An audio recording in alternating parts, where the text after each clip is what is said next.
did you have anything like that you wanted to talk about in this episode, or I wanted to talk about something real, not a joke?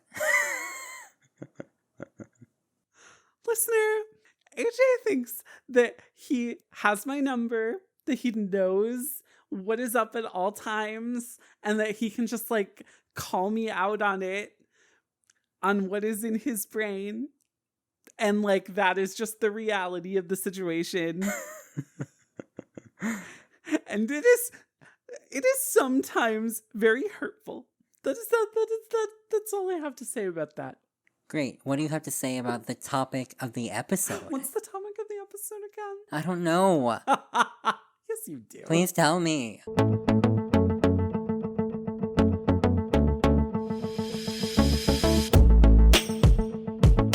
Hey y'all, I'm AJ Reyes. And I'm Timothy Dailey-Valdes. And this is Can I Bother You?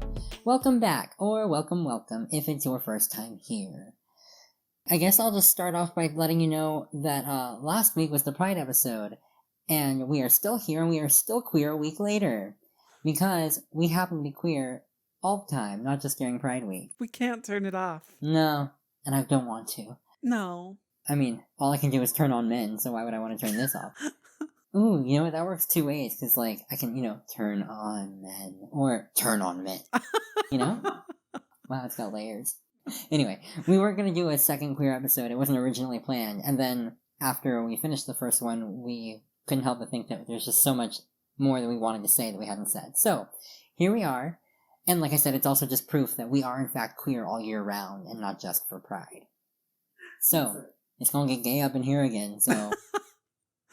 You're welcome for that. Oh, it's also pretty gay up on Can I Bother You social media. So if you wanted to hang out with us or follow us there, that's at Can I Bother You on Instagram, Facebook, and Twitter. We're also at Can I Bother You on Grindr and Scruff and A4A. And I don't know what people know. I don't have a very good barometer of what's actually popular. I only know all the apps through you. Except Grindr. I know you don't actually use that. I know that one's the most popular one. Yeah, that's why I don't use it, yeah. They're all on there. All those gays. Anyway, where we left off, we were saying that we were gay. So, you want to pick it up from there? Or? I feel like it's a really fruitful area of discussion. So, do you see what I did there? Mm-hmm. Yeah. That joke is free. Free me from it. But, yes. Here we are. Now we have to think of more gay things to say. After we were just overflowing. There was too much to cram into that one episode. I should have re-listened to at least the ending of it. Yeah, you should have too. I forgot. I think what I remember feeling is that there was more I wanted to say, but I couldn't really think of any specifics anyway, so I was like, we might as well wrap it up, it's fine. I think that's where I was. That sounds right. Things I was thinking of this time, though, when I was outlining, I was like, well, we didn't really talk about queer representation in media. That's true. It's a pretty big one. And then also there was a moment, I think, in last week's episode, something made me think of this, and I don't think I talked about it. When I worked at Barnes & Noble, I was never the only queer person there. There was a manager who was there before me. He's gay, and there was a queer woman also there when I started, I think. But anyway, there was one point, I think the second time I worked at Barnes & Noble, when I went back, there was one point when 6 of us were closing and 5 of us were queer. And I was real excited about it. Because I was like, what? This doesn't happen ever, anywhere. And it was exciting. That is exciting.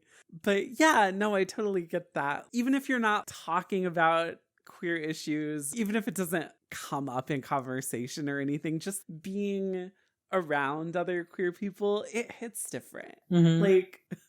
I don't want to try to trivialize it, but it's different. It's very affirming. Mm-hmm. So I'm picking up what you're putting down. Yeah, I can't describe it. Yeah, it's just a feeling of, I don't know if belonging's the right word, a kinship, I guess. Yeah, something like that, yeah.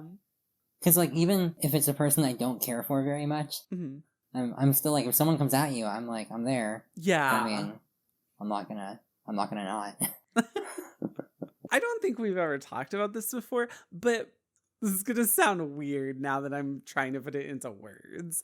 I feel like once I started being open to myself and others about being queer, like, I feel like our friendship got stronger as two queer people. Not that that's like why, you know what I Yeah, mean? no. But I don't know how to explain it, and maybe you can, although since I was the one who came out later, maybe maybe not. But I don't think we talked about when you told me, did we?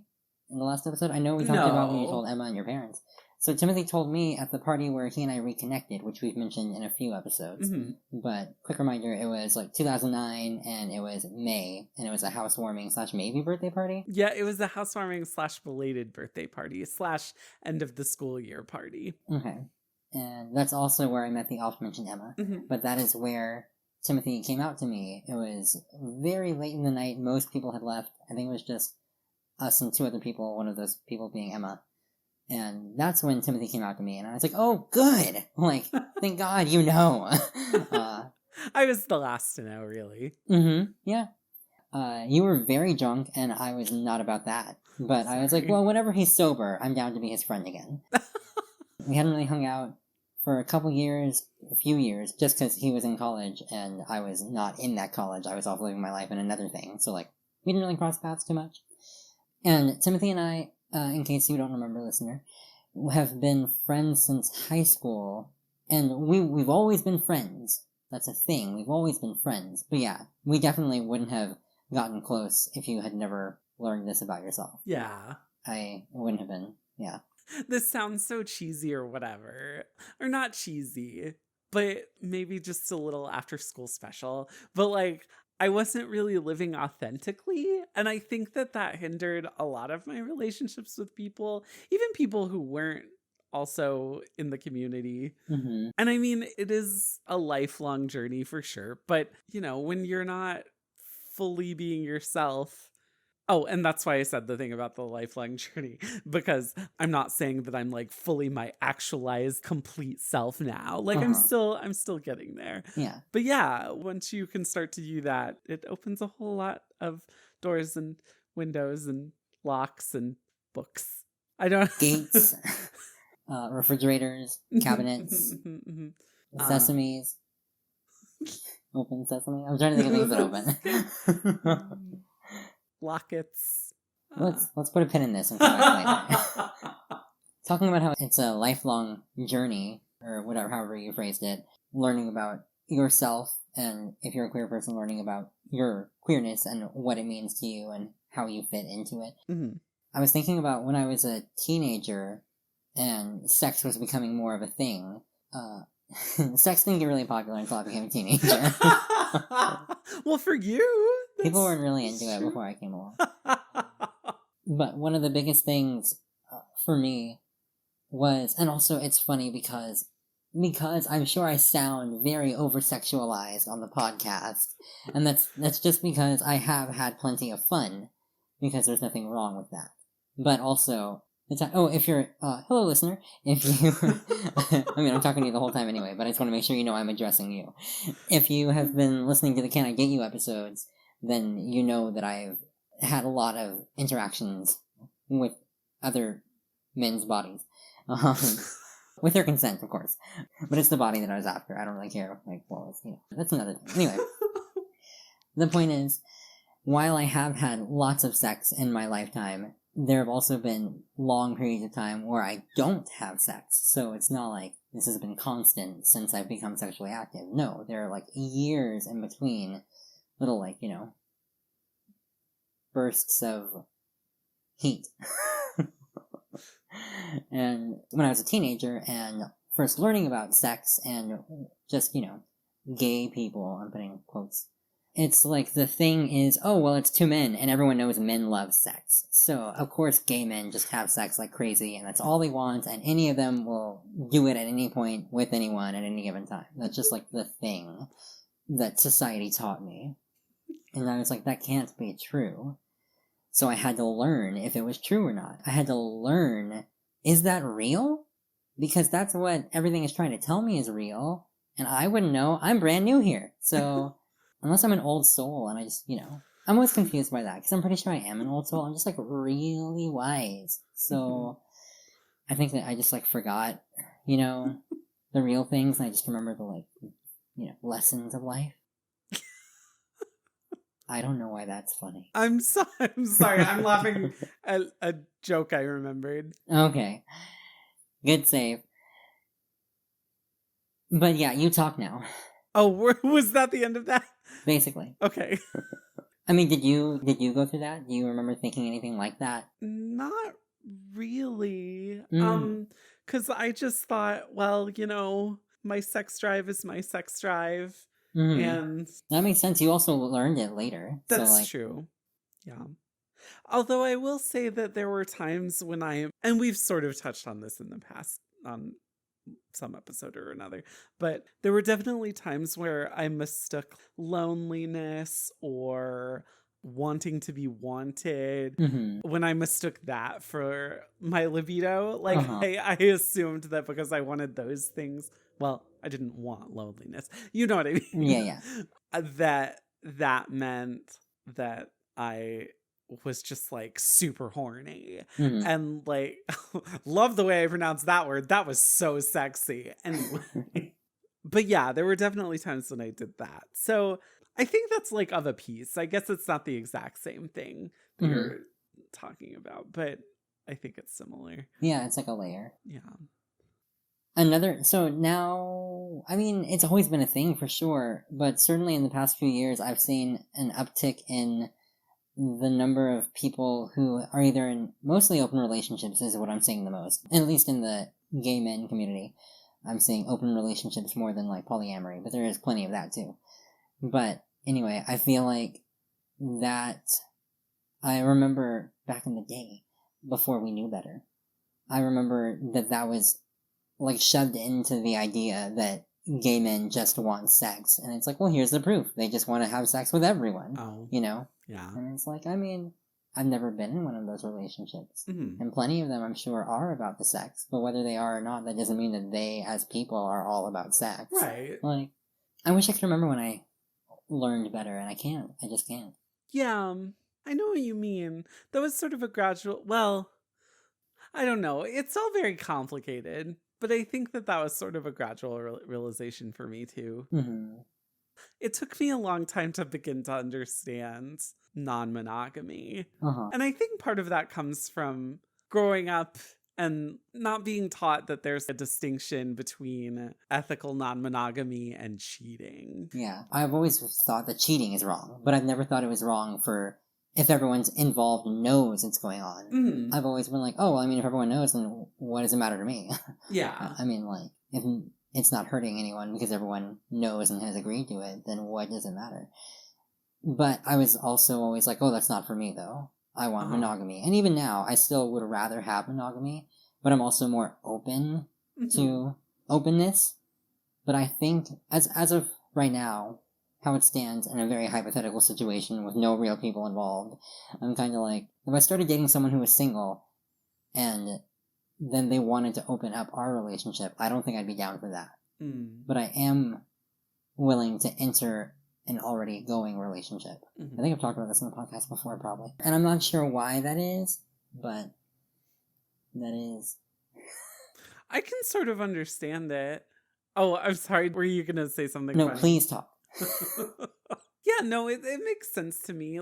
I can understand how on a certain level it would be less emotionally taxing maybe, or less complicated at least, to come into a thing that already exists with yourself being sort of a blank slate in the situation, rather than already establishing something and then have to like completely rewrite it. Yeah.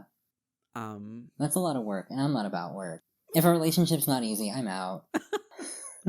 I was talking with a guy sort of at the end of last year and the beginning of this year.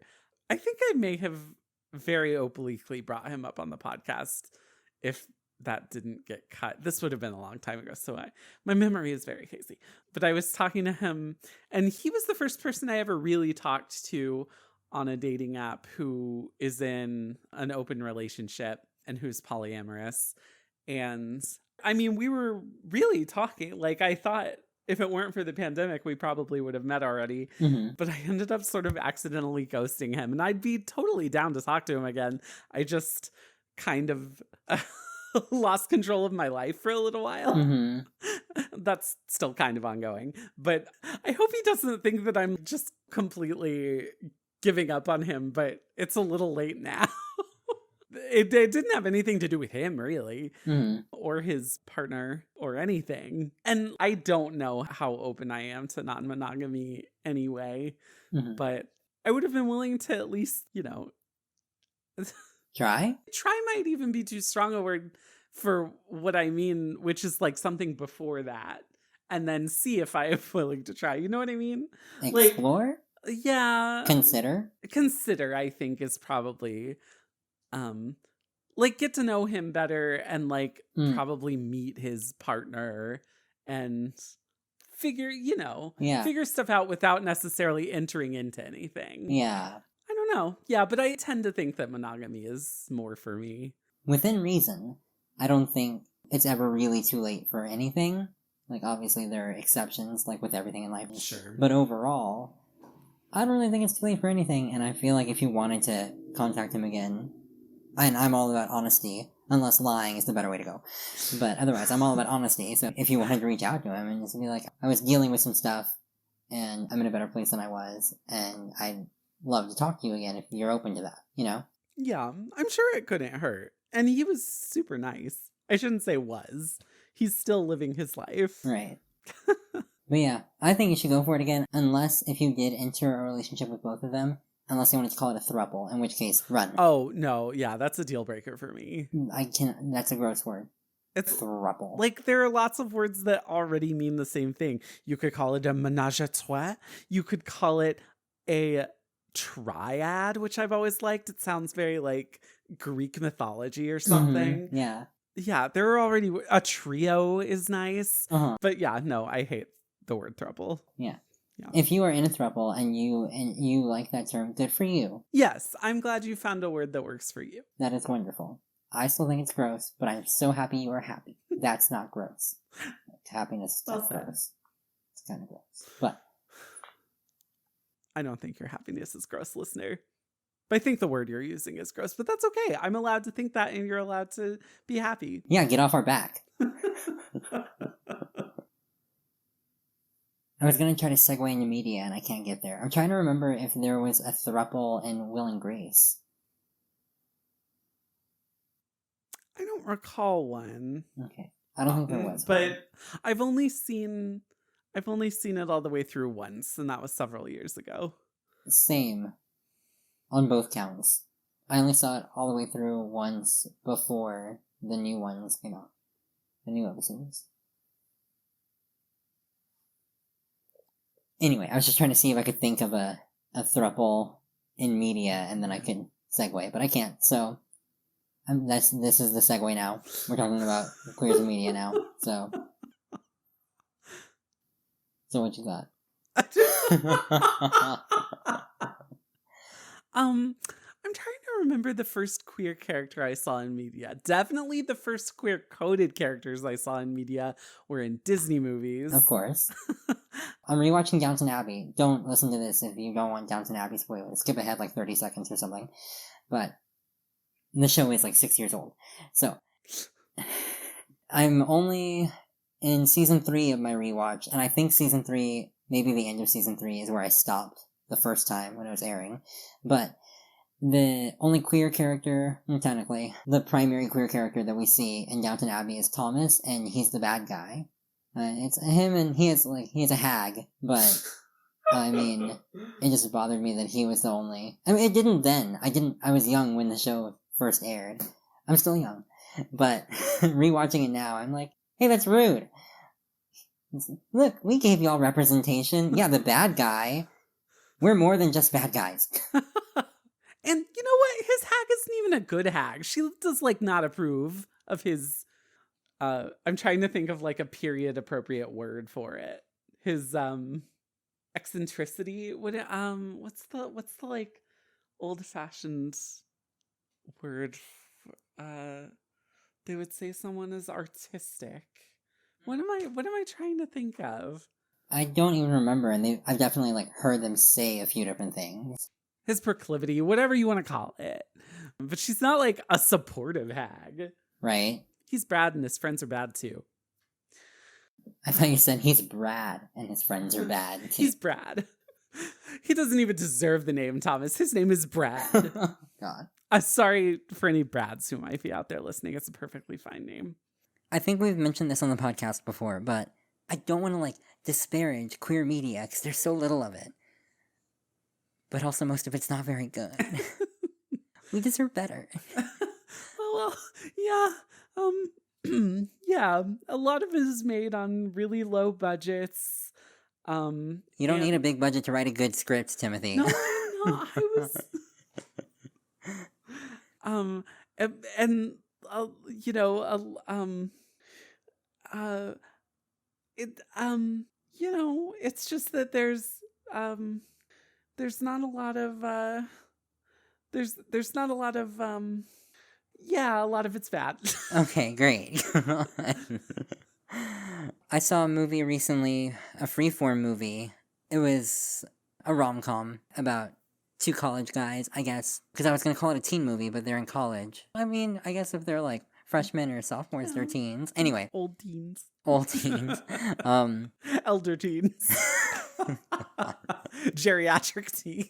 Elder teen sounds like a weird beverage, like a healthy beverage. Oh yeah, it does. Kind of like Ovaltine or something. There we go. That's right. I mean, Ovaltine's not really healthy, but anyway, what's it called? The Thing About Harry, I think. Yeah, The Thing About Harry, and it was real cute. And I was like, hey, look at this. I mean, it was cheesy as fuck, but it's a rom-com, so that's like what it's supposed to do. So I was like, okay, I accept it. Yeah, it really was that thing where I'm like, this is very much written as a rom-com. So like, while it has plenty of flaws, that is the genre. Mm-hmm. It is supposed to be like this. Yeah. So they wrote it correctly. So I was really happy with it.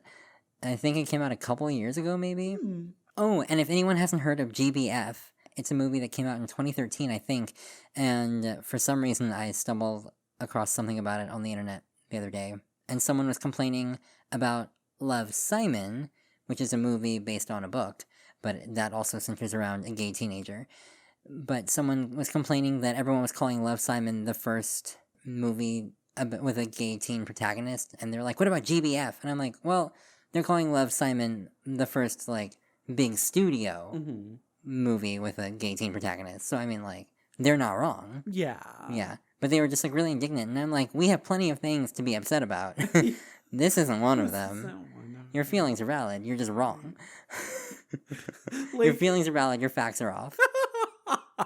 Yeah, it's a movie that GBF is a movie that probably deserves more love than it gets, I guess. But it's not like we need to be out here, you know, ranting and raving about GBF erasure. Like, it's right.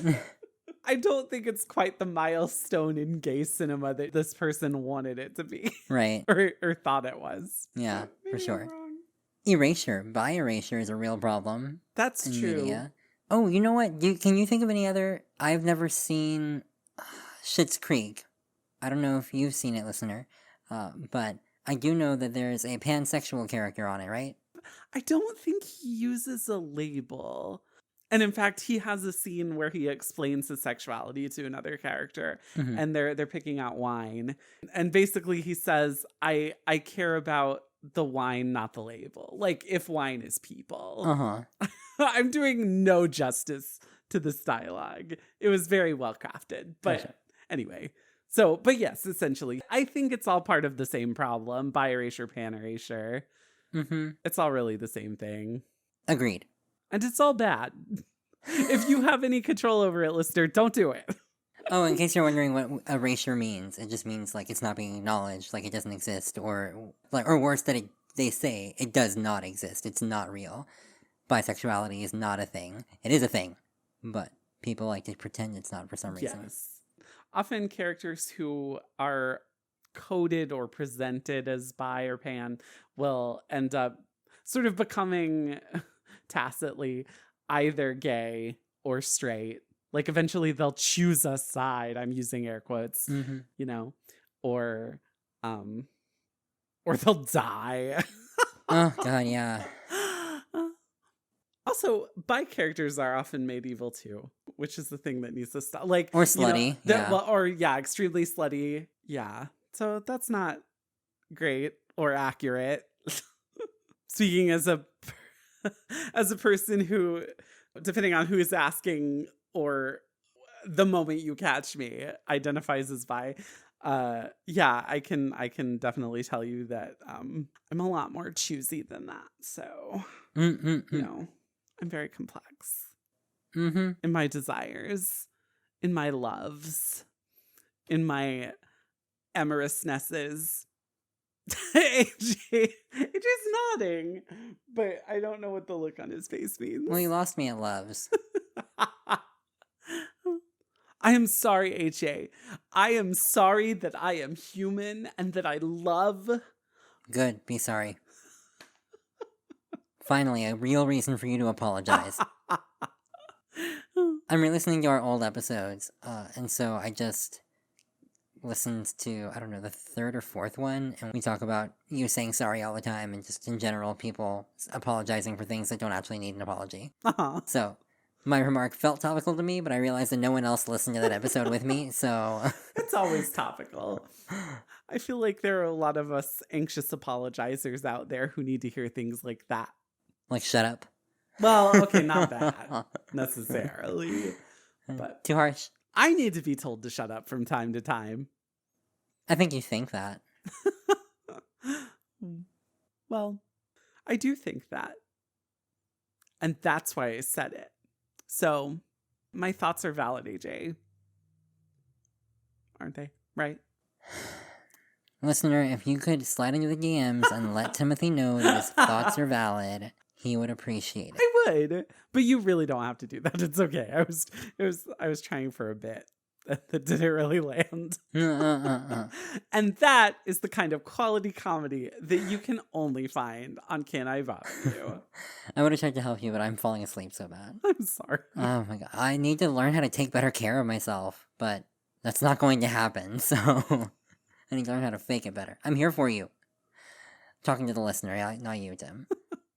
Do you recall your first queer celebrity crush? No. Do you know yours? Not right off the top of my head. I can't even remember, like, the first celebrity I knew as queer.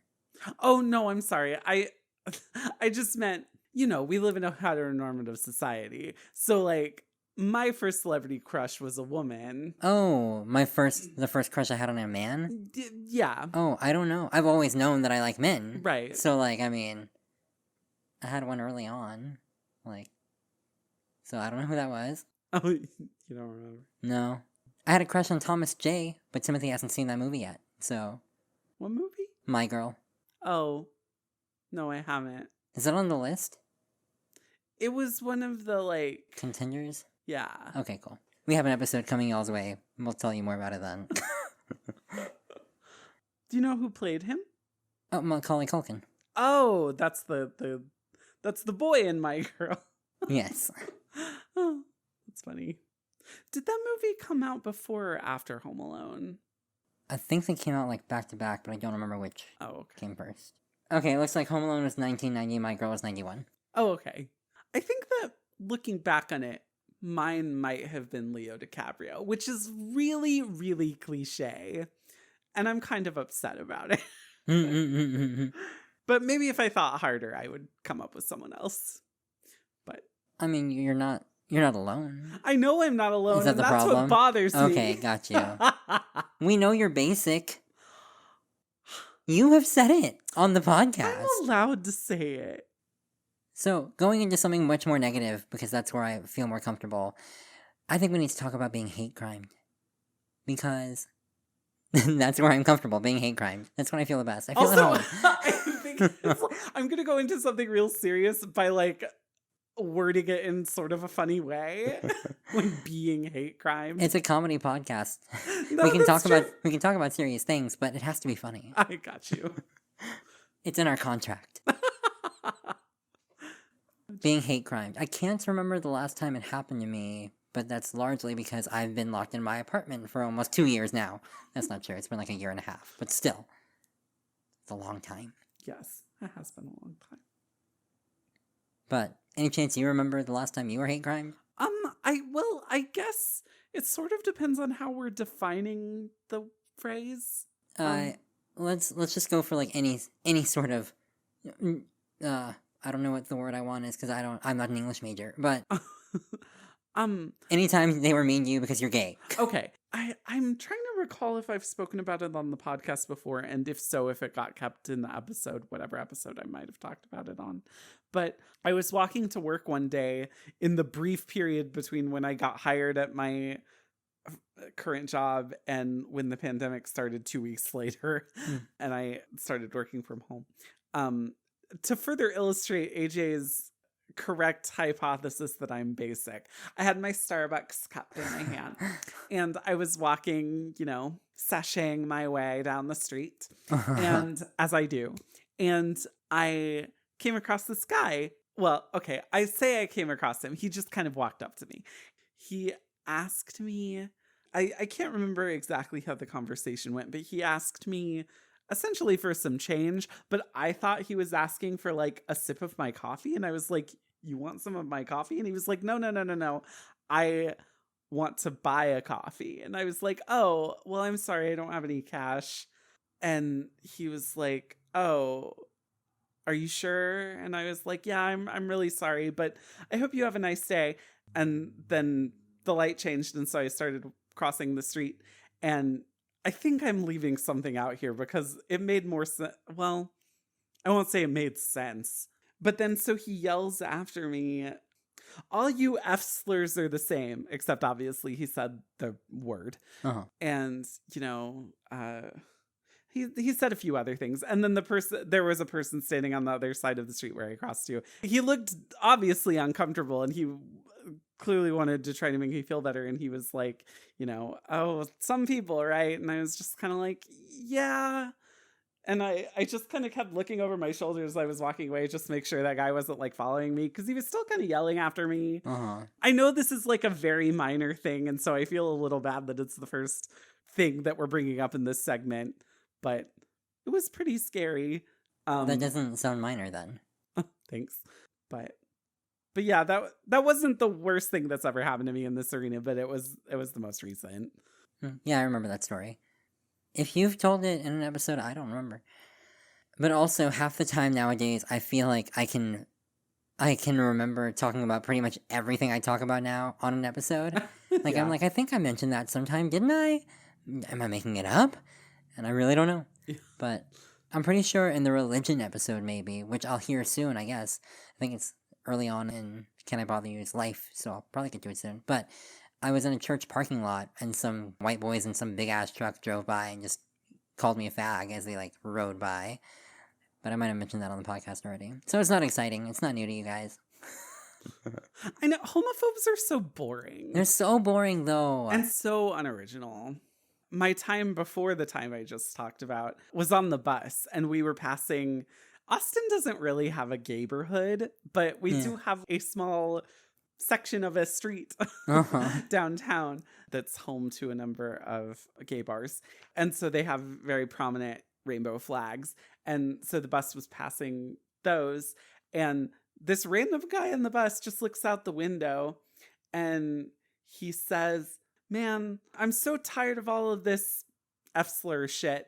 If they would just keep it to themselves, this country wouldn't be such a shitty place or something like that. So, okay. I mean, thank you for thinking that, we have so much power. Right. that we're affecting the whole country. But I got off the bus at the next stop because he kept kind of fidgeting and looking very angry. And I was just kind of like, I don't want to see where he goes from here. Yeah. Not physically. I know we were on a bus, but I mean, but he got off at the same stop as me. So I made sure to cross the street and turn a corner. It took me out of my way from where I was trying to go. Safety first. Yeah, I didn't feel safe at all. I mean, I don't think he was necessarily directing that at me, but I didn't want to be around it. And part of me feels like a bad member of the community for not having said something to him. But like, if there were another member of the community there, I wouldn't have wanted them to put themselves in that position either. Yeah. So I don't know. No, we are under no obligation to say anything to anyone at any point in our lives, especially if we don't feel safe. There's no reason to talk to people who might hurt you. I mean, you just get away from that. That's true. And even if he didn't know just from seeing me, I open my mouth and, like, Yeah. a rainbow flag comes flying out. So he would have figured it out. That's much nicer than what I would have said. A rainbow flag coming out of your mouth. What would you have said? Not a flag. There was one time I was on UT campus for, I don't know if I was filming something or if I was going for an audition, a student film or something. But anyway, for a while I was on UT campus a lot auditioning for student films. And so I'd made like a homeless man friend and I'd give him like whatever I had in my bag because I always keep something in my bag, like just some sort of a snack and a water bottle. And so whenever I'd see him, I'd like give it to him and we'd chat for a bit. And then one night he was more erratic. He wasn't as, what's the word I want? Like lucid? There we go, lucid, yeah. He wasn't like too far from it, but I could definitely tell. I was like, you're not how you usually are. Something's different. And I don't remember how it came up, but for some reason he started going off about fags too. I don't remember what it was that set him off, but he just started talking a bunch of shit. And so I was like, I have to go, and I left because I'm like, no, we're not doing this. Yeah. And I didn't tell him anything because I was like, no, I don't need to risk this. I have a life to continue living, so right. I'm gonna go do that. That sort of reminds me of when we were filming for None of Your Business, when we were next to the graffiti park, and that guy came over, and he was just chatting with us, and he was being very friendly, but then between takes, he was like, I don't want to be rude or anything, but this seems kind of gay. And you were like, yep, kind of what I'm going for. Well, maybe that's not exactly what you said, but that was the sentiment. Okay. Do you remember that? No. Like, I mean, it sounds vaguely familiar, but I don't remember that interaction. I remember he made me uncomfortable, but I don't remember anything that either of us said. Like him or me. Or you. You were there. Timothy's talking about a cover of None of Your Business that I did. He was my cameraman. Oh, sorry. Yeah, I didn't explain that very well for the listeners at all. I apologize. But I'll put a link in the show notes to the video. It's a very good video. Thanks. That's fine. But yeah, straight people out there, cis people out there, just don't be a jerk. And learn about things that you don't understand and people whose identities you maybe don't understand, because we're all just people, and maybe you'll learn something interesting that you didn't know before, and maybe it'll teach you to treat people more empathetically. And I completely lost my train of thought here. So the internet's a very magical place, and you can learn just about anything you want to learn. Yes. So there's no reason to not try to learn something. Amen. Just so it doesn't end on the hate crime note. And also, by the way, there's plenty more stories that we're not telling. It happens a lot. It's true. Fortunately for me, it hasn't been like super active physical hate crimes. Same. It's mostly just been the F word thrown at me from passing cars. Yeah. But anyway, now I'm like flashing back to like all of them. But anyway, just so we don't end on that note, let's remember that not all people will go around insulting people they don't know. I will, but like not all other people will. So. And not for the reasons that we're talking about. Oh yeah, no, I don't have anything against the gays. I mean, God invented the rainbow, and I think they stole it, but that's fine. Jesus. That's fine. I just saw a screenshot of a tweet that's today where someone said that. So that's what made me think of it. But anyway, I guess we're wrapping up now, or... Oh, I thought we were. Okay, cool. Just making sure. If you have any questions about how to interact with the queer people in your life, Google it first. But then, if you'd like a little more detail, feel free to slide into our DMs or email us at botherus@canibother.com, and we will try to give you an answer from our own personal perspective, And also feel free to ask us for advice if you need to know what to do. If you are standing on a street corner and you see some homeless man calling some guy holding a cup of coffee a fag. If you need to know what to do about that, ask us on Instagram, Facebook, and Twitter at Can I Bother You? Or again, bother us at canibotheryou.com. Something, right? Were all the words there, Tim? Help me. I think they were. Okay, I'm losing it. I'm losing myself. Anyway, if you want to find me when I am hopefully more awake, you can do that at AJReyesF13 on Instagram, Facebook, and Twitter, and also YouTube, where you would find that what's the video you referenced? Help me, Timothy. None of your business. I'm waving my hand at you and you're just staring at me. Sorry, it's making me more nervous. You can find none of your business on my YouTube channel. And all sorts of queer content, really, if we're being honest. It's true. I do try to do what I am. So, Timothy, where can they find you? You can find me on Instagram at Tomatio88 and on Facebook and Twitter at TCJDV. And if you want to interact with the show some more, we would love it if you would rate, review, and subscribe on your podcatcher of choice. That would mean a great deal to us and to the algorithm gods. In your review, leave us a bunch of rainbow flags so we know what episode you're coming from. Yes. Maybe like throw a unicorn in there too. Yeah. Oh, and like a skull and crossbones for me. There you go. Appreciate it. Yeah. Appreciate it. Oh, is that it? Are we done now? Oh, I guess we are. Okay, we're still gay. And maybe you are too. And if you are, we support you. And if you're not, we support you. And I thought I had a thing, but I don't. Just take us home. Well, we're already home, so all we have to do now is say bye. Bye.